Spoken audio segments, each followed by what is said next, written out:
Watch Who?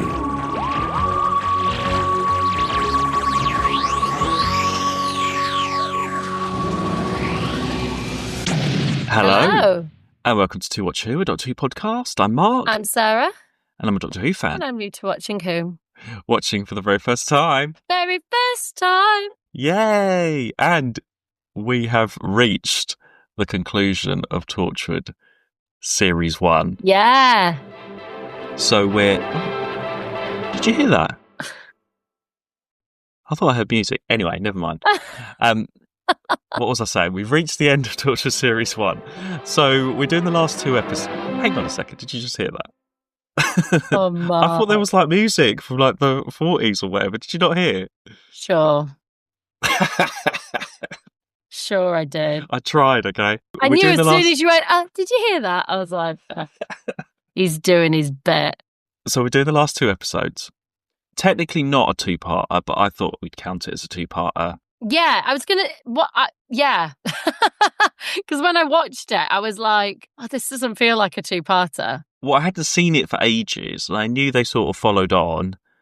And then just also for our schedule as well, it works out great that these two are just like the last episode. Mark has forced this into a two-parter. Well, no, technically, because it's, like Doctor Who, those two-part, they are sort of... I suppose the Doctor Who ones do have the cliffhanger and carry on a bit. It didn't have a cliffhanger, though. Well, that's what I was saying. It didn't. I thought it sort of did. Well, they carry on. They are the same story. I feel like they're the same longer story. The only way that this ties together is it has the same villain in both. Yeah, but the consequences of the first one carry on. But they felt like they could be separate stories. Because that story felt so complete. I was like, what is Mark on about that this is a two-parter? There is nothing. Like, it was like, it's complete. That felt like the end of a story. And I was like, what is he on about? To the point, Mark, I actually nearly stopped watching. I forgot that we were doing two. If I wasn't sat with someone going, you have to watch the next one, I literally would have stopped and been like, yeah, I'm ready to go. That is how complete. They're like, no, you have to watch the next one. I was like, oh yeah, Mark said it was a two-parter. What's he on about? Okay, well, not technically a two-parter, but I've tried to save you a whole episode of Torchwood here.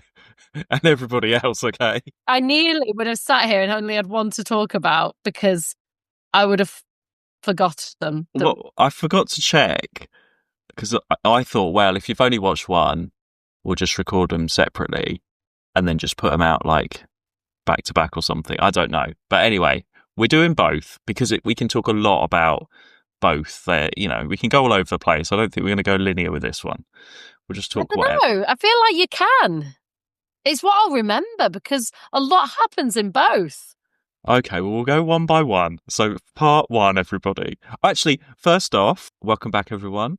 This is going out. When this goes out, it will be nearly Christmas. So I hope everybody is, having a great, festive time, getting ready for a bit of a break, maybe, hopefully. Yeah. Chilling out. This isn't exactly a Christmassy episode, but I was going to say it's like Christmas Carol or something, but it's not really. Yeah. Because nobody's really redeemed. Anyway, what am I talking about? Hope everybody is having a great December time. That's what I'll say. Oh, and also, by the time this goes out, Neighbours would have finished. Ah. It is the last week coming up as we record this. Are you up to date on Neighbours? No, I'm about like 4 months out. So it doesn't affect me personally right now. But when I get to the end of it, it will. I've seen the trailers. Loads of people are coming back. Loads of familiar faces and stuff. It looks really exciting. Again. But because I'm so far out, I'm not really up to date with actually what's going on or what's going to be happening. So I was hoping to be up to... It's just not going to happen because there's so many episodes. But that's nice. It's going to live on a little bit longer for me. And we could have been in a world where Neighbours and Doctor Who had stopped if they had announced that it was coming back next Christmas. So we're in a good place right now. We're in a good place. And I think Neighbours will come back in some kind of specials or one-offs or that kind of thing, I think. Have they torn down the set? Maybe, yes. But they tore down the set mostly before, didn't they? I think. Anyway, tearing down the set doesn't matter. After the first 6 months of Neighbours in the 80s, the whole set burnt down and that's rebuild it again. I thought a load of the stuff was found in like a charity shop and being sold. Yeah, that's like really old, like from like years ago, like all of their prop stores and everything. Yes. Well, I don't know. I think from what I gather from the trailer, the storyline is that the whole street is going to get bulldozed and built over, and they're like protesting against it. So it might happen, and they all move away. So they could just film somewhere else with the same characters. Anyway, let's get back onto Torchwood before this turns into Neighbours chat. Oh, I was going to message Neighbours VHS guy to say, how's he feeling? I am messaging him live right now. My God. What Neighbours guy? I just put, hey, how are you feeling about Neighbours finishing? Just sent a message. He was active 50 minutes ago, so let's see in real time if he replies. This is OG Neighbours guy, everyone. Little Christmas treat. Right, let's get on to Torchwood then. What have you done? You opened the rift without knowing what you were doing. You caused the temporal cracks to widen. Time is seeping through. If it wasn't for me, you two'd still be in the 1940s. Jack! People are dropping through time, and they are going to bring every disease in history through your doors. So you better be ready. Torchwood concludes with a special double episode. New Year's Day at 9:30 on BBC Three. I really like this episode. Actually, can I just say, though, the recap started, and I was like, oh my God, Diane again. Yeah. Diane. How much Diane do we need? When we first saw Diane, I didn't know she'd have such an impact. If we were doing Oscars, she'd be icon of the season. Would she? Would she? She's had an effect. What did you think when you saw more flashback Diane? I didn't think about it because she's not in it. I mean, but the effect of her is still there. It's still affecting Owen after like 3 episodes. I think that's all it's there for, to remind you that she existed. I'm fed up with Diane. But we have Tosh and Jack off investigating, which is a nice little pairing. It is, yeah. And they're off investigating this dance hall. It's in modern times and this music has been heard and they're just sort of, is it rift stuff going on? I love all of that. I love all of that filming. Where was it? I was like, where? Yeah, that's what I was thinking. I was like, where have they filmed this thing? So the outside of the building, the inside of the building, and the corridors are 3 separate locations. Is the outside in Penarth? So the outside is the old town hall of Merthyr Tydfil. Oh, in Merthyr, okay. The corridors are quite when they were in like Downing Street and stuff, that's Hensel Castle again. Yeah. That you can tell in the Aliens of London Doctor Who episodes, it's the same corridors. And then the dance hall bit is Baltica Newport, which is an old hotel. Okay. And, it looks, I was looking, I was like, oh, maybe they've like hired out like the space and they've like made it up and so. I found the most recent thing I found was an article in the Mirror from 2019 saying inside Erie Hotel that has been abandoned for nearly 2 decades, and the pictures of it inside are exactly the same as it is in Torchwood, and it's just been sitting there, and it's still sitting there, I think, to this day, and it looks like that inside. And because I was looking, when they were all at the bar and everything, I was like, is that like the new theatre, like reception or something? But all of that all of the decoration and the pillars and everything, it's like that empty right now, just gosh. And it's quite famous because apparently there was like some Chartist uprising in Newport and like 20 people were shot outside in like the 1800s, and apparently on those pillars like the bullet holes are still there, so it's like a historical building. As far as I know, it's just still abandoned, like pretty much as it is in Torchwood. Gosh, they're such pretty buildings. So Tosh and Jack go back to 1941. What are you thinking about this? Okay, give me some thoughts. Nothing. I was like, we're going back to 1941. That's a nice change because we don't really do, that's a Doctor Who-y thing, not a Torchwood-y thing. I thought of the characters to go through. I was glad it was those two. It was quite nice. It was nice for Tosh to have something to do, just from like of being in that era and stuff like that. It made me laugh because Tosh was like, I need to get back to my own time. I have a life there. And I was like, no, you don't. We've established you do not have a life. Well, she just had that phone call with her granddad or with a family member, hadn't she? Well, she was going to the birthday party. She was on her way to the birthday party. That was it. That was her life. Her family. That was her life. Her sad life. Her family. And then we've got another interesting pair. We've got Yanto and Owen stuck at the. They're angry with each other. They're very similar, but different. Yeah, and they've both got, obviously, Yanto's still well, upset about Lisa, presumably. Owen's still in, Diane mode. So that's going on. There was a line somewhere, maybe a bit later on, that Owen was second in command. Yeah, he said it. He was like, I'm second in command. Who put him as second in command? I think he just said it. Because he said, and I'm wondering whether he just saw himself above Yanto in that situation. So I'm second in command here. But then I was thinking, like, if there was a protocol, who would be second in command? I wouldn't put Yanto because he's more like background sort of admin. Tosh? But weirdly, I think I would have put, if I was Jack, I probably would put Yanto because I know he's had that whole thing early on, but actually he's got the coolest head. He knows more of the security things than any other member. Yeah, I know, but in terms of like leading like disasters and stuff, see, that's why I wouldn't say Tosh, because she's also got a lot of knowledge. Gwen would probably be too new. And then I was like, well, actually, no, there is only like Owen left, but he's a bit rogue. I reckon if I was like looking for if I'm out of, I'm leading the team and I'm Jack in this scenario, by the way. It's not Sarah, I'm Jack. Okay. Just to so I'm leading the team as Jack and I'm trying to put who I think should be the next in command in my absence. Like I've gone. I'd probably put Yanto. For like sensible, yes. But I think Yanto would be good to then pick the next leader. Well, yeah. Do you know what I mean? Like, I think like I'd be like Yanto's like in charge of like any decisions because he knows the base. He knows where all the things, like he's the one that would be like when they had to make like, right, that has to be hidden somewhere. He knows where all that stuff is. And, I'd have some sort of protocol written like, you have to choose the next in command. And he probably would because he probably knows it's not himself. He's probably he self-realizes enough to know it's not him. But then you've got sort of slim pickings, really. You see, if Susie was still around, I would say she would make a good second in command before she went bad and all that stuff. I feel like Susie would be good. In my eyes, it would be Jack, Susie, Tosh, Gwen, Yanto, in terms of what they do. Maybe not their sense. I think being in command, though, is more than just what you do. I mean, what does Jack do half the time? Yeah, I suppose you're supposed to make those big decisions or the difficult decisions. It's not about what you do. It's about being able to lead a team and make those decisions in the moment. But, I mean, we can both agree that Owen should not be second in command. Yeah. He's not. But weirdly, I think Owen would have been a great second in command at the start of this series. Pre-Diane.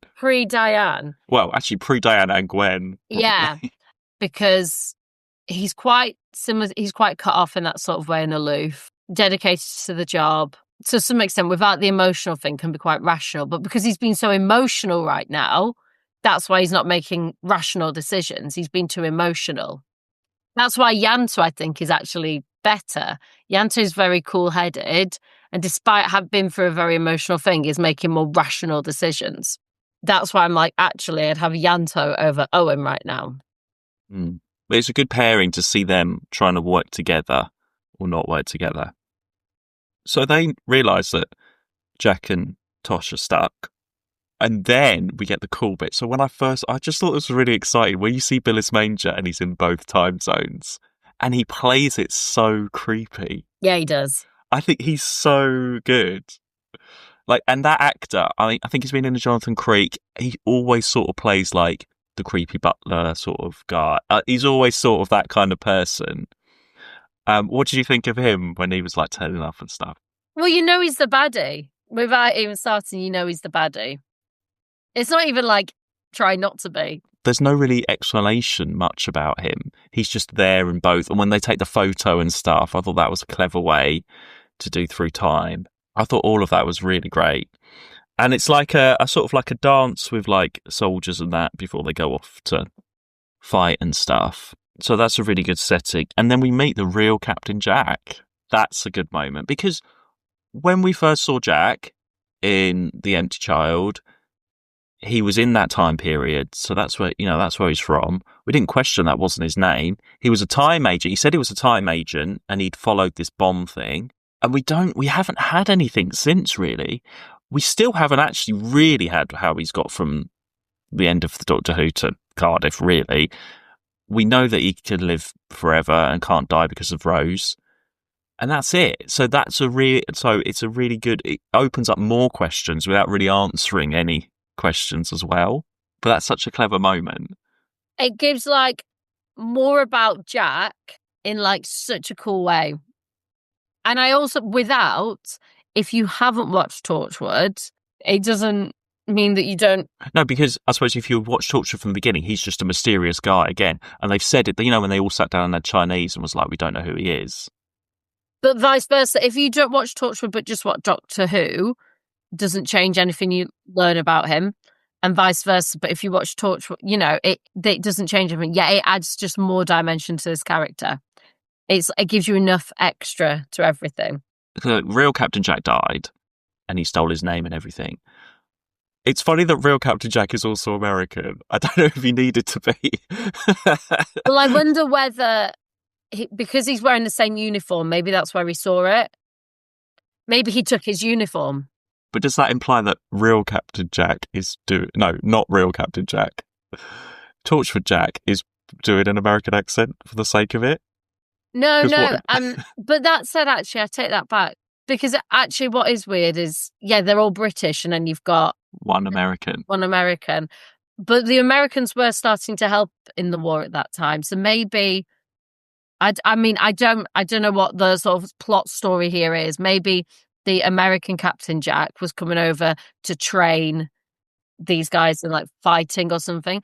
And maybe we don't know how he's ended up there, but maybe his story is he saw this American uniform and just put it on and saw the guy's name was Jack and saw his credentials in there and just took it. Because I suppose if he's pretending to be the real Jack, people are going to be like, well, you were American before and now you're not, sort of thing, or the other way around. So I suppose they both had to be American. I was just trying to is that a plot hole or I not? reckon he's American and he just saw an American uniform. And then so Tosh obviously doesn't know what's going on and stuff. So she's like getting a bit scared of what's going on and doesn't really know and everything. And she knows she's in a time where she could be persecuted as well. That's really interesting. Yeah, and she's got her laptop with her. Obviously, the battery does not last straight away. Typical. Oh, we've all been there. Well, no, do you know what? I'm so pleased. My new work laptop lasts like 8 hours. I can go anywhere with it. It's amazing. I'm so happy. It's so much freedom having a decent laptop battery. You don't have, if I have my laptop... You've been there before when you don't. Yeah, exactly. Exactly. A decent laptop battery is when travelling in time. If I had my laptop, if Tosh had my laptop, she'd have no problem. She'd be there for 8 hours. Unless you haven't charged it beforehand, Mark. Did you know you were going to jump back in time? Yeah, so it's lucky she had that with her. But then I love how she's taking the photo and she recognises that Bilis has because when he takes that photo and it's an instant, I didn't even think that they didn't have instant cameras like that then. And when she notices that, it's very and then he notices she's got the laptop and stuff. But then Jack and Tosh don't really react very much when they realise that he's sort of giving hints. I mean, the whole bigger picture of this whole story is Bilis Manger is manipulating all of them to get them to open the rift at the end of the day. This whole thing has been set up by him to get them all against each other by the end of... Well, I think, though, Jack is distracted by Jack. So that's his storyline. And Tosh, her whole storyline is, we've got to get back. I've got to get this. So they're just so distracted by their own objectives that they're not even focused. They know that he's something to do with it and they're aware of him, but they're not as long as he's not getting in their way, they're just keeping him on the radar. They're not hunting him down or following him. I don't think they want to go through the rift with him. They don't trust him. So they're just trying to do it their own way. Yeah, because as soon as Jack meets Jack, that's his storyline. I mean, they've all had some weird love thing. All of them have had a turn. It's Jack's turn this week to have that. All of that stuff, I don't know, I found that a little bit boring. I was more interested in Tosh trying to get the symbols and stuff and hide. It's interesting in terms of... I struggled a little bit in this story with pace because of the nature, because it jumped back and forth between the timelines. And you're saying, a little bit of the pace, it go from Jack's storyline that's very we're just following this him trying to work all this out and stuff like that, to the arguments that base, and then we go back to, like, I found this quite a hard paced storyline to follow, and the jumping back and forth between the two. I like the jumping back and forth when it was Gwen investigating in the same areas and stuff. That worked really well. But then, it seemed like the Jack stuff was quite a long, like, sitting down conversations. That was really slow, and that would really slow things down. And then we'd go to like something, then we'd be like, right, we're back in the present day, and there's some sort of argument. And then I'd be like back to watching Tosh trying to figure something out, which isn't the quick, it's not her fault. It's not the quick. The pacing just didn't work for me for this story. I like the ideas of the story, just the nature of them jumping back and forth between timeline and storyline. The pacing for me, I just really struggled with. I found it quite boring, but I don't think it was the story. I think it was because the story itself is quite interesting. I think it was like the pacing of the different storylines, and like, we'd spend a long time on one thing, and it'd be quite slow, and then I'd be like, and then I'd jump to another thing, and then we'd spend a long time on that. My favourite bit, tricky. Like I say, my favourite bit, and then was like Tosh, and she writes it in blood, and she's put it in the paint pot and stuff, and then you've got Gwen searching. I enjoyed that. I enjoyed them like when she'd like do something and then it'd jump back, and you'd see that. I love. Because it's not that I didn't enjoy the jumping back and forth. It was a pace thing. I just didn't. There was a pacing in it that I just didn't. Oh, it was just all about Jack, and then they were chatting, and then they seemed to go and sit over there and chat, and they sit over there and chat. And poor Tosh is running around trying to like save everyone, and Jack's like, I don't care. I'm just going to sit here and chat. I feel like the story was actually maybe about 5 minutes too short. Yeah, a bit like we do get in two-parters or whatever. Once they're there and stuff, they can't get back too soon because that's the end of the episode. So they've got to stretch it out a little bit. And the jeopardy, okay, once you've seen Bilis Manger back and forth a little bit, he can't really do anything because he can't do anything till episode 2, really. So yeah, they've got to stretch it out. And I suppose the conversations with Jack and Jack are like a bit like the Doctor knowing someone's future and can't tell them sort of thing. It's that role, isn't it? But I think that's stretched out a bit too long because I feel like there was about 5-10 minutes lack of story, and so things were stretched out. I feel like, like I enjoyed, when Owen turned up at the hall and he's going through the office. That for me was great because that's kind of like you had Gwen walking around. I love it. He was just in there and just like pulling things out. I was like, I wanted someone to walk in and see him and him not give a shit. No, I don't care. I'm looking for my mates. I know who you are. Like, I wanted him to just sort of like, he was in such a confrontational mode and zone. Like, I just wanted him to like go for it, And I loved that that's what he was literally, he didn't give a shit. He's just pulling out the drawers. He's pulling everything out. He's just looking. He's like, we're looking for that code. I don't care. I wanted almost, what's his name, to walk him in on that and that to be a confrontation. Like, what are you doing in my office? And he's like, give it a rest. I know you are. I wanted some sort of thing there, That I enjoyed the pace of. Well, actually, I quite like it. Gwen doesn't really do a lot in this first one. It's quite nice, actually, to focus on the others. She does her bit. She wanders around. She doesn't. Well, I mean, she finds the clues and stuff. She finds all the clues. She doesn't give up on that, and I think that's where she's. Whereas Owen's like, yeah, do my bit, and off he goes. If she hadn't done her bit, they'd still be Tosh and Jack would still be. So yeah, I think she does like her bits and does like the harder bit of the job, I guess. She finds that card in the paint tin, which I can imagine that paint tin being there all that time. When she finds the thing in that outside electrical thing, I'm like, in 50 years, there's been so many bits. That electrical thing, I don't think would have stayed, like a bit of card in that. So many different builders and energy companies or whatever would have changed that since the wartime. How many like station things outside stay there that long? And also, you wouldn't think to look in there. I mean, Gwen was very lucky to find that. That I think she should have, a better hiding place should have been found for that one. But then you need the suspense of the moment. Did Tosh get back in for the air raid? Yeah. But then I suppose also, like that article on the Mirror, that place has been derelict for 20 years. No one's actually been in there to change it, I suppose. So maybe it did. But and then they all go down, and then it's just more talk because they start being bombed and stuff, and they all go down to the shelter. So you got sort of a wartime stuff going on, like a bit like we had with Nancy in Doctor Who. Nancy should have been there and been like, oh, oh, this is I think before, isn't it? Anyway, never mind. Well, then we get like, obviously Owen opens the rift. Yanto shoots Owen. Yeah, great moment. But I love that.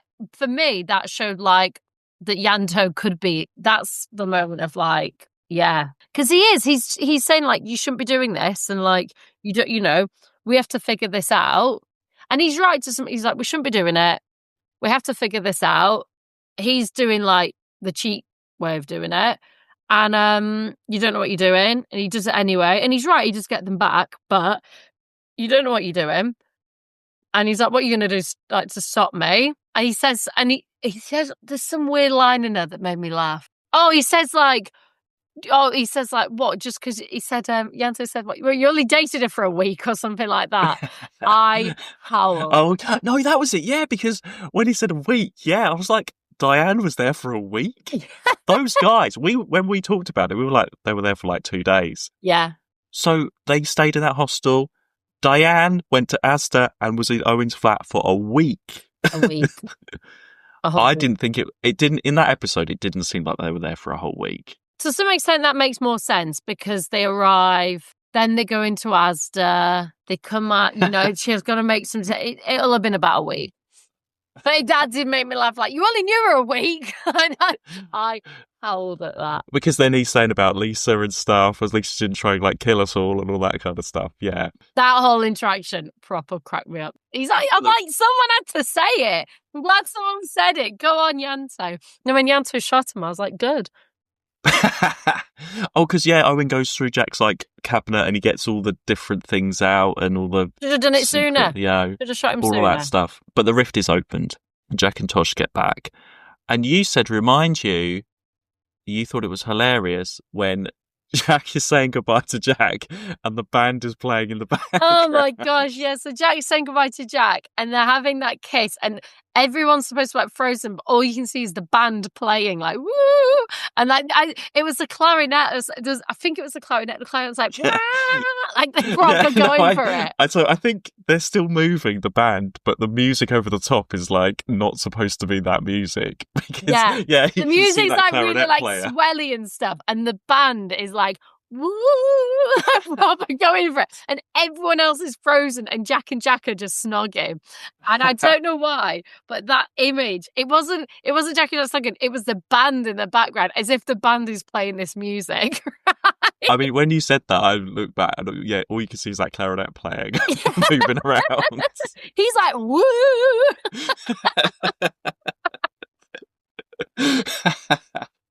Oh god, it probably also. The singer in the band went to Welsh Call. Oh, right, okay. Yeah, she was on. I was like, I swear I remember her. And she did musical theatre at Welsh Call. Well, yeah, she sings quite a bit, and she sings down when they get down that shelter as well, doesn't she? She carries on. So I was like, I recognise her. We looked at her. I was like, I remember her. And then it's sort of, like you say, it's not like a big cliffhanger or anything, but the rift has been opened, Jack and Tosh get through. Bit of a consequence there, obviously.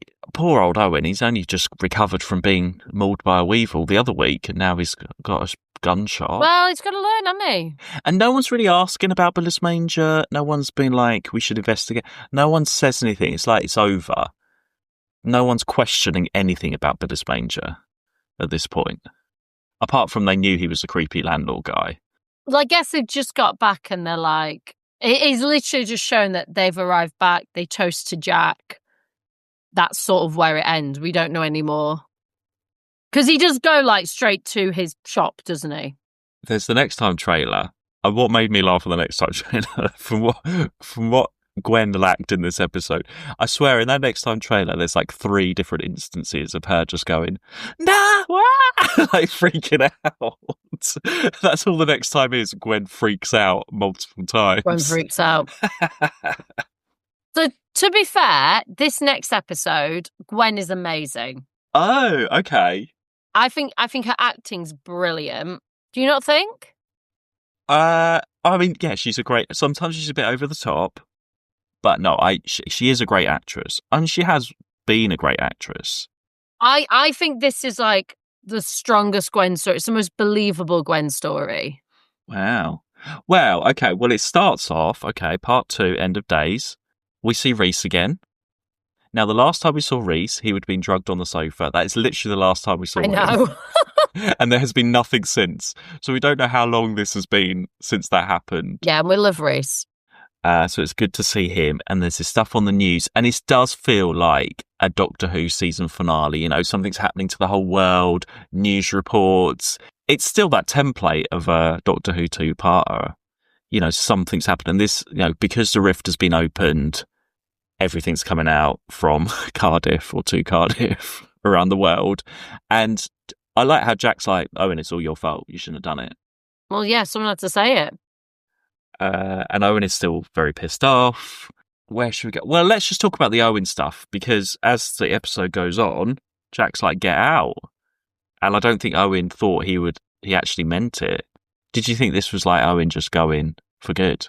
Yeah, I thought that it was going to end like Owen leaves and that he would like leave the cast and that would be that. But, well, because this whole episode, again, it's all, now the rift is open, everybody sees somebody and is trying to get them to open the rift. And this is all Bilis Manger stuff. All of his plans. So what do we have first? Oh, so we go to Roath Police Station where PC Andy, it's good to see him again. I know, I've seen him in so long. Yeah, as the Roman soldier. So it's good to see him. And yeah, so we've got like Romans, we've got like the Black Death, haven't we, in the hospital coming back. Although, because they're all in like hazmat suits and stuff, right? And then the police, and then they're like, oh, this woman came in and now it's like spreading, all like quarantine and all this stuff. And then Owen's like, it's the Black Death. But then when he gets back to the hub, he's like, it's the Black Death. I love Gwen's line, like, oh my God. And then Owen's like, yeah, well, nowadays it's perfectly treatable. Well, again, actually, Owen's really, he acts out really well in the hospital. I think when he sees like, I thought that his acting, that was really, like, I think that's for him his moment of like, oh my God, I've caused the plague to come back. Again, Diane's impact. All Diane's impact. But he says, like, oh, this is going to get worse and worse and all, you know, all this quarantine and stuff. And then he's like, well, but when he gets back, he's like, Black Death's here. Nowadays, it's perfectly treatable. But what happens when the next thing comes in? Surely, if there was a Black Death, the people at the hospital would recognise that and be like, well, I learned something about this. So James told me that the plague still exists today. And in America, they have cases of the plague every year. Well, yeah, because, I mean, it's something that, yeah, it just wouldn't go away. In like, South America, they have about 2 to 4 cases of the plague every year. I suppose that... But it doesn't get to, like, the state that, obviously, like, that state, they treat it, like, really early. But they have they still get cases of the plague. So it does still exist. But I suppose if this person came through from time where it was like a stronger, obviously nowadays, like however many years later, it's probably a weakened version. Maybe that's the difference. Well, it's more that we have the drugs that we can, we have drugs to treat it. Whereas then, I guess like that's at like the end of something. Do you know what I mean? Then I'm just saying, like in the Cardiff hospital, they're like, oh, this woman's come in. Oh yeah, she got the Black Death. Oh yeah, we know that there's a few, cases in America every year. Must have come over here. Let's treat her now and go. But instead, they're like, shut down, hazardous. We don't know what to do. We're waiting for Torchwood. What can we do? They seem like they're not. I think it's more because it's so advanced. Okay. So right. Yeah. That's what, like, their case is like it's obviously like when people get it, I think it's more like it starts as like coughs and stuff like that, and then it becomes like the whole skin thing and stuff like that, and then obviously the whole thing on the body. And at that point, I don't think you can treat it. Oh, I see. Right. It's like goes beyond a point, whereas like the earlier stages, like you can treat still. So he said like no one dies from it because you get it, you catch it early enough and people get treated and it's fine. But if it's left, then it becomes that, and yeah, people die. But obviously, like back then they didn't have the drugs for it, so people just died from it. And imagine like 30 people just suddenly appearing looking like that. Yeah. Like you would know, you'd be like, where are all these people come from that have got like really advanced plague? Like, I think that's what the point is. The point is like really advanced plague has appeared. I think I had to do like a year 8 play about the Black Death at school. I can't remember what happened. I think we just got the Black Death, and then I think whoever had it, I just built a fire and put them on it, and we burnt them. I think that's what happened. I can't remember where. It was drama. It was drama's class, and it was like, oh, you have to be in olden times when there was a Black Death. I can't remember what else happened, but I do remember pretending to have the Black Death. People, yeah. It's kind. To be honest, that's what happened in COVID. If you remember, in COVID, really early on, people they were so worried they didn't know like that. That's what people did. They just like burnt people because they didn't know what to. It's the same with HIV/AIDS. They didn't know like how it was like being transmitted or anything, so they just burnt, and that's how people like. It's awful. So yeah, if it's like the Rift and there's things from like future and the past, COVID could have come from the future. Do you know what? It was so interesting watching it, wasn't it? Because they said like we don't know what's coming from the future. I was thinking, COVID. Yeah, no, COVID. So no, but do you know what? I have complete faith. Tosh will be analysing that on her computer. She's the Liz Shaw. She would know what to do. Like if Liz Shaw wasn't still around doing vaccines, Tosh. You know about Liz is a detective now, isn't she? Oh yeah, she's a detective with her SWAT team, isn't she, doing her things? Yeah, it's Tosh's turn now to be. She'd be sorting that out. She'd be so busy though. There's so many potential things that could come through. It's a little bit shame that we didn't see any more stuff. I would have liked a bit more chaos. And to see a little bit more chaos and I guess weird there's only other time things for came so much through. chaos, and we'll come to it anyway. But the way it concludes is so quick; it shows that there's only time for so much chaos. Yeah, it could have been a legit 2-parter. Take some of that 40 stuff out and have it go over into the cliffhanger could have been like a load of Roman soldiers, like Well, to be honest, the cliffhanger could have been Reese. Well, okay, yeah, so this is the next bit. So Gwen sees Bilis Manger in the prison cell, and he's like just turning up all over the place. Oh, and they go down the arcades in Cardiff to the clock shop. I was trying to work out what shop that would have been, but I think it's further along from Rules of Play. It's down that one, where the bookshop. But there is a shop there. There is a shop down there, like something like a clock. It's something like a Stitch in Time is down there, and it is a sewing shop, but it's upstairs. Okay, no, they're definitely down. I think it's further along. It's probably like a food place or something now. It's all changed down there. Even I went down the other day and it's all changed again. But also, when he's in the shop, there's like he comes down from a spiral staircase. I don't think that's a real spiral. I think that's a fake spiral. So spiral staircase. But to go up to the next level. Yeah, I thought because it cut. The bookshop has one. It does go up, doesn't it? In the bookshop, yeah. No, they have. I don't know. It just looked like a fake one. I just thought it was pretending to come down the stairs. No. Some of them have them. The bookshop has one, which is on that same side. You've got a barber's there. It's like it's on that side. I reckon it's between the barbers and Rules of Play. It's one of those. Yeah, it's along there. Yeah, it could be the bakery. The bakery I think has a spiral Pettigrew. Yeah. They have a spiral. I have to work out which one it is. It's not on the locations website, unfortunately. Actually, the bakery's a bit short, but it'll have been before all that. I'll just check on the locations website, see if it is. It's in the arcade. Oh, Torchwood visits Bilis' shop, A Stitch in Time. So you've got on the photo. Oh, see, they've just come out. I see Rules of Play isn't there at that point. It's whatever's Rules of Play, and then next along it says Funky Monkey, which isn't Funky. It's next to Rules of Play, one along. From what I can see. I think is... Oh, God, what shop is that then? They've all just changed recently. There's loads of new ones in there. Hang on, a Stitch... Oh, actually, no, it's Stitch in Time. Oh, these pictures don't really make sense. Because it's got a picture of like Pizza Express and then opposite is the bookshop. It's between the bookshop and Rules of Play, anyway. If you're going there now, everyone, it's between the bookshop and Rules of Play. I don't know which one that is. There's about 3 or 4 in between there. Anyway, look out for Bilis Manger. But then so this is him manipulating Gwen and being like, you better get Reese safe. I know she's doing it for a good cause, but she's drugged him already, and now she's like tasers him and gets him to like. Oh my god! Do you think that was a good idea or not? Is this a typical Gwen move? It is a typical Gwen move, but I had more time for this one than I did the one where she just drugged him in the flat and then left. That one in the flat was more of a selfish, I'm telling you this because this relieves me.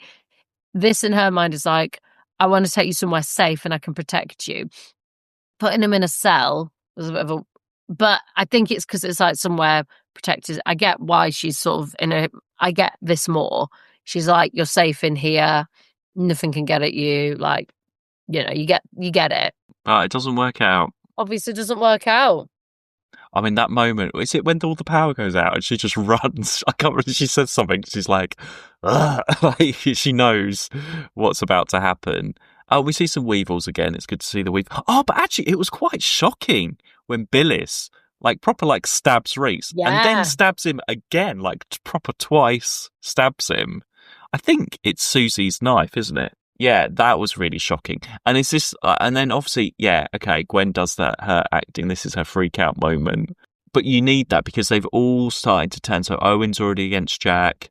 Well, they all are, yeah. They're all starting to be like, lose faith in him and be like, actually, we should, like, there's no way we can stop this. And obviously that moment for Gwen, and Reese is just like laid out there in the morgue thing. It's like, we need to do something. And yeah, this is when they all sort of turn against him, don't they? So Bilis has got his way. He's manipulated them all. The conclusion stuff is a bit... Oh, no, because who shoots Jack? Owen shoots Jack. He says, like, something about people don't believe... Whatever, people don't believe me and he shoots him. Maybe he's a good second in command after all. I don't know. I mean, would you... Because does Owen know that Jack comes back? They've seen it, haven't they? Do they all know? I can't remember. Gwen knows. They must. Well, no, Gwen doesn't know. That's the thing. No, because Gwen saw it in the first episode when he got shot in the head and he came back. Yeah, but then Gwen she's knows. had her mind wiped, hasn't she? Hasn't she? No, I think she knows. He's oh come no, back he told so her many everything, times. and then he's like, she took the pill, so she has seen Susie. I think he's come back recently. When did he get killed? He came back in Cyberwoman. But that could have just been, I don't think they really noticed what was going on. There was another one, I think, where he's come back. Oh, no, that he gassed in the car, didn't he? But no one was there. Anyway, I don't know. Maybe Owen doesn't realise, even if some of the others do.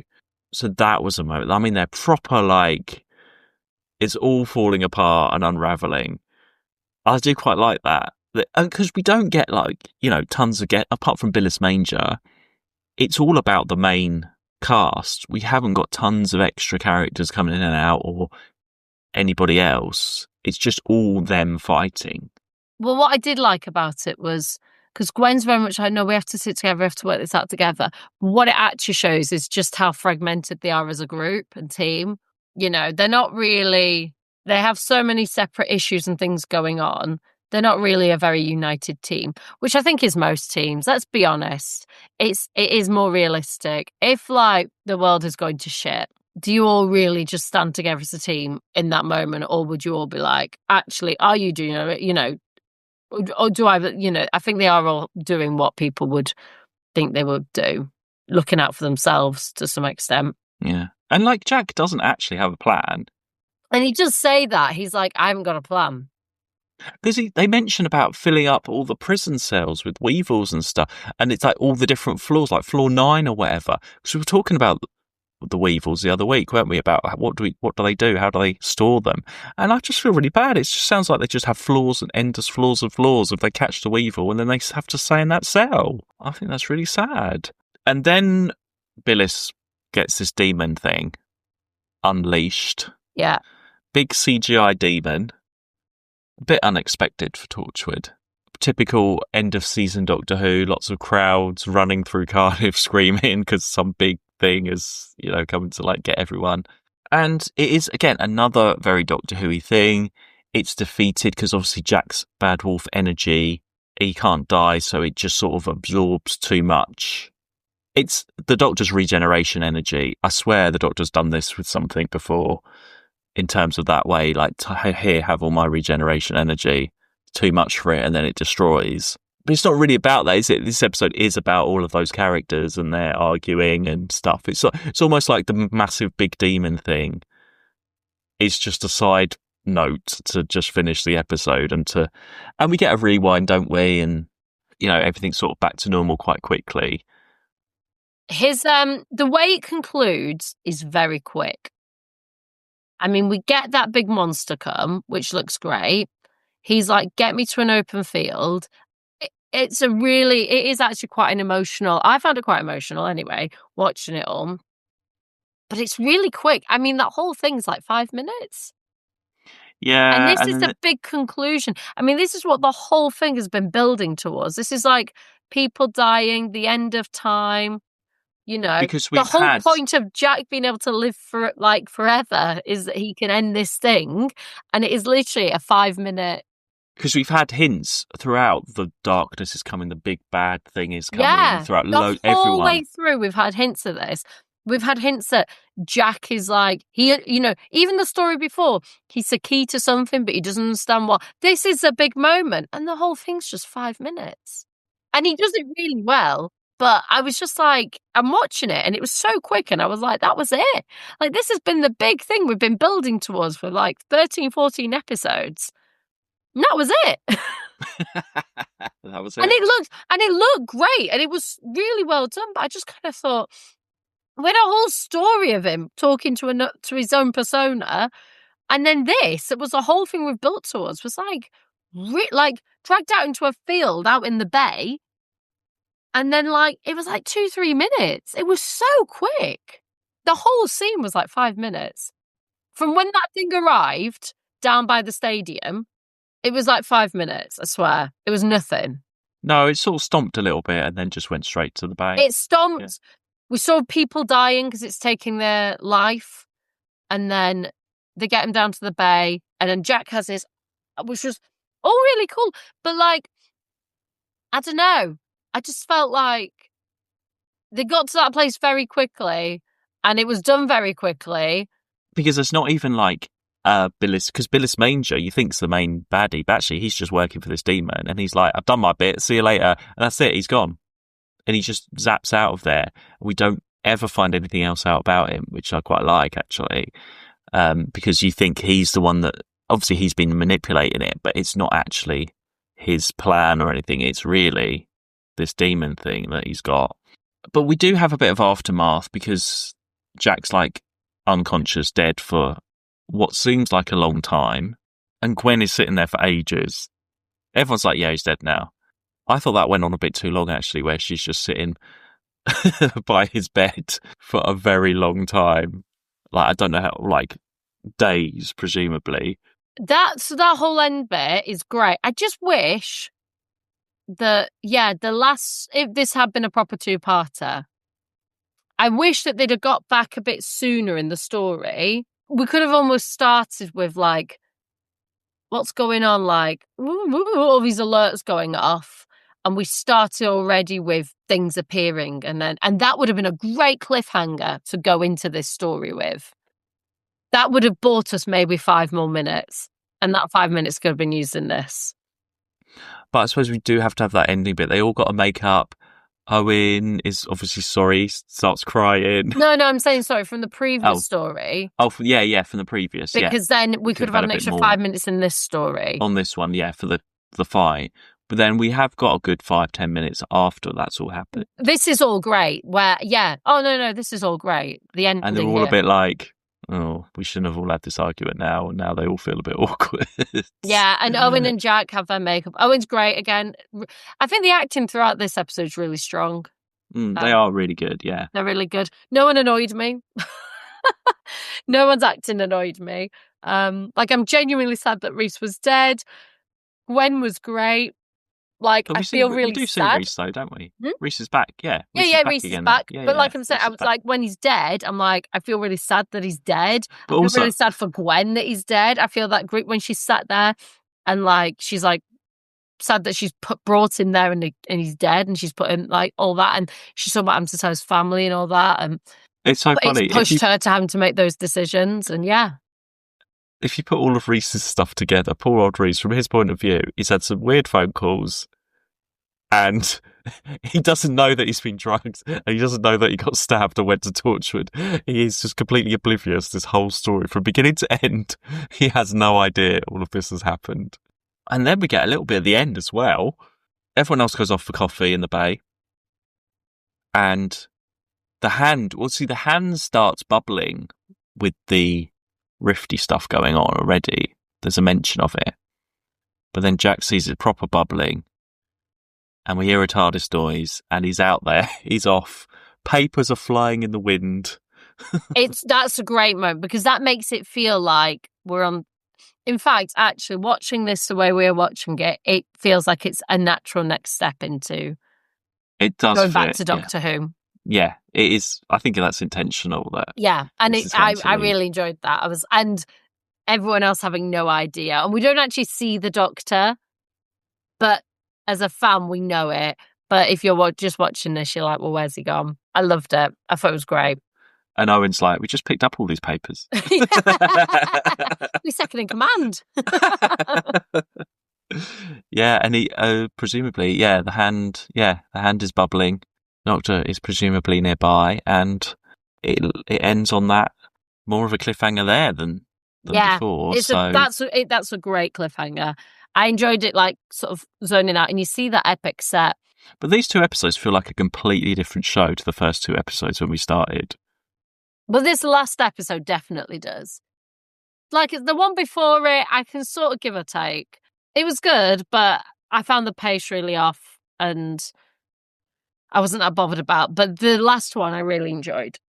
The acting was great throughout. No one annoyed me. It was just a really strong episode. I'd like more of it, if anything. I do enjoy Torchwood. I have enjoyed watching this whole series more than I thought, and it's less hit and miss than I thought it would be, actually. It's more consistent than I thought.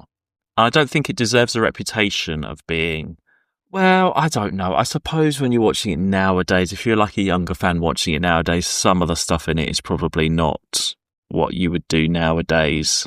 But I don't know. But that's the same as like anything, really. That's the same as like this whole thing with, Friends being on Netflix and like younger generations having like major issues with it. Do you know what I mean? There's no difference to that, really, is it? I really like it. I would say I'm a fan of Torchwood. I'm happy to be a fan of Torchwood. Yeah, I would say I don't mind. Like if I was like, oh, they're going to make a new series of Torchwood or something, would you be like, oh, that'd be I'd be open to it. Yeah, I've done one series. You've done one series, but do you know what? I think. Well, I don't know if you know how many series of Torchwood there are. I don't have a clue, but I've done one. One is definitely the weakest series compared to the others series. The other series are much better and have much more sort of critical acclaim, let's say. Maybe that's too strong a word, but you know what I mean? Like they have more higher like fan opinion, and there's definitely some future ones that are way, way better than anything here. But I have enjoyed these ones. And there we have it. Do you have any other Torchwood thoughts before we move on from Torchwood for a bit? No, who's your favourite character? I don't think it's changed. I would either say Tosh or Yanto are my two favourites. I like Jack a bit more than I did at the beginning. I was a bit indifferent, really, and not really bothered about Jack, but he is part of the team. And yeah, Tosh or Yanto for me. Yeah. What about you? Reese. Reese. Oh. I love Reese. He just goes through so much. Well, you'll be pleased to know there are many audio adventures starring Reese out there. Torchwood. He gets his own episodes. Many, many Reese episodes out there. Yeah, Reese actually, and Yanto, probably my Reese favourites. and Yanto, yeah. Yeah. And and Bilis Manger has done a ton of audios as well. There's tons of audios with him. Like, I think they sort of retro fit it because I think the first audios are sort of set like Victorian Torchwood times, and he's sort of around there or in the war or something. Anyway, he's there sort of throughout time. I mean, and you know how the audios go. There's Time War audios with like the Daleks or whatever, and Bilis Manger is up there. He's part of this like Time Lord. Whatever, like, I don't know. there's tons of Bilis Manger out there if you're a fan of Bilis Manger. That's what I'm trying to say. But I like in the TV episodes, we don't get very much. I quite like that. And he's my favourite villain, actually, in this whole series. Forget all the aliens, all of that. It's Bilis Manger is the creepiest. And yeah, there we go. With that, we have finished Torchwood Series 1. Crazy. There we go. So we're not doing a Oscars or anything for these ones. We are just going to move straight on to our next watch. And it's back to Doctor Who. Finally, you've waited all these extra months to get back to Doctor Who. And you know what's coming up? It's the Christmas special, The Runaway Bride. Yeah. Kicking off where that seems ages ago when we watched the end of Series 2 when Rose left. That seems such a long time ago. But it will be that next. And everybody, as you are listening, that will be going out for you, bonus, on Christmas Day. What a perfect time. Yeah. So this Christmas week, as it's coming up, give Runaway Bride a watch. And then you can listen to us talk about it. Hey. Or, maybe it's Christmas Day and you can just, shut yourself away, watch Runaway Bride and listen to us. Just get out all the Christmas stuff. You've had too much food. Too much food. Too much to food. Too much going on. And you're like, actually, let's just chill out and watch Doctor Who Christmas Special. And what a one it is. So there we are. We will see you very, very soon for Christmas time, everybody.